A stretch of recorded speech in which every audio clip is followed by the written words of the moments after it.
Les tubercules d'igname, de manioc et de patates douces sont essentiellement cultivés pour l'alimentation humaine. L'igname ou le manioc pilé dans un mortier donne le foufou. L'invention récente du foufou mix facilite cette tâche de façon mécanique. Le foufou mix, c'est une machine qui sert à piler le foufou.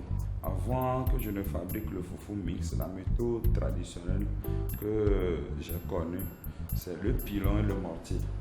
Naturellement, on prépare de l'igname, on bouillit ça à l'eau, on verse l'igname ou le manioc ou les tubercules préparés dans le mortier et on se sert des bâtons qu'on appelle pilons pour piler ces tubercules jusqu'à ce qu'on obtienne une pâte consistante qu'on appelle le foufou. Le foufou est servi sous forme de boules roulées manuellement et agrémenté de diverses sauces épicées à base de poisson ou de viande. L'igname peut également être transformé en farine, servant à réaliser un foufou express. Les tubercules d'igname et de patates douces, finement coupés en morceaux et frits, donnent le colico.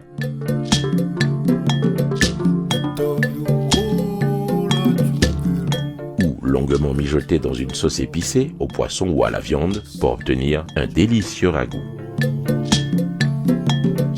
Les tubercules d'igname, de manioc ou de patates douces sont parfois coupés en gros morceaux et bouillis à l'eau. Été dada, akouté dada, djété dada ou braisés. Été mémin, akouté mémin, djété mémin.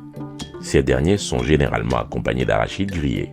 Le manioc peut être transformé en petites boulettes frites ou aplati, appelées agbeli kaklo. Les exigences de conservation et de commercialisation des tubercules ont amené leur transformation en vue d'approvisionner les marchés urbains en produits dérivés. L'igname est transformé en farine instantanée pour foufou, en farine panissable, en semoule de couscous appelée wassa wassa, en cossette qui, écrasée et moulue, donne une farine pour la pâte appelée amala.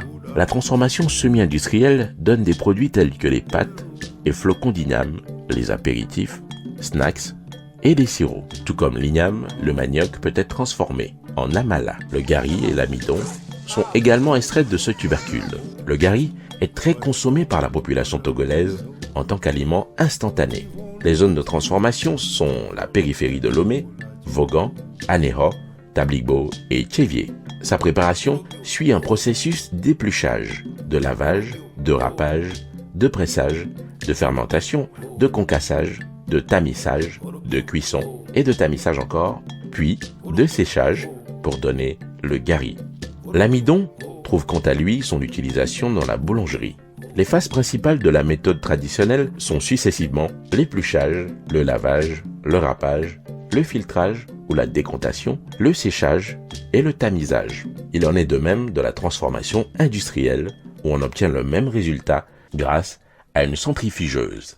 La patate douce est transformée en farine ou en cossette qui, écrasée et moulue, donne une farine de couleur blanche ou jaune en fonction des variétés. Un autre mode de transformation naturelle consiste à laisser sécher ce tubercule au soleil et à l'air ambiant après la récolte, ou découpé en rondelles et légèrement bouilli, puis exposé au soleil et en sachet. On obtient des chips d'une grande durée de conservation. Il suffira de les remettre à nouveau dans l'eau bouillante pour les consommer.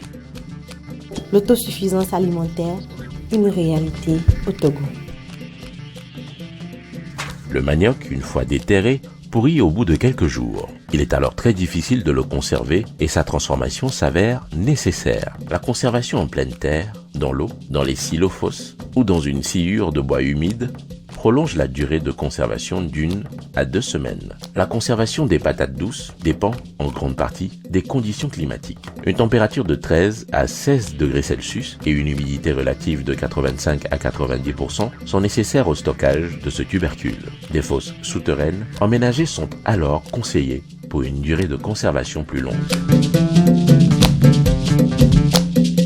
Le Togo nourrit les Togolais.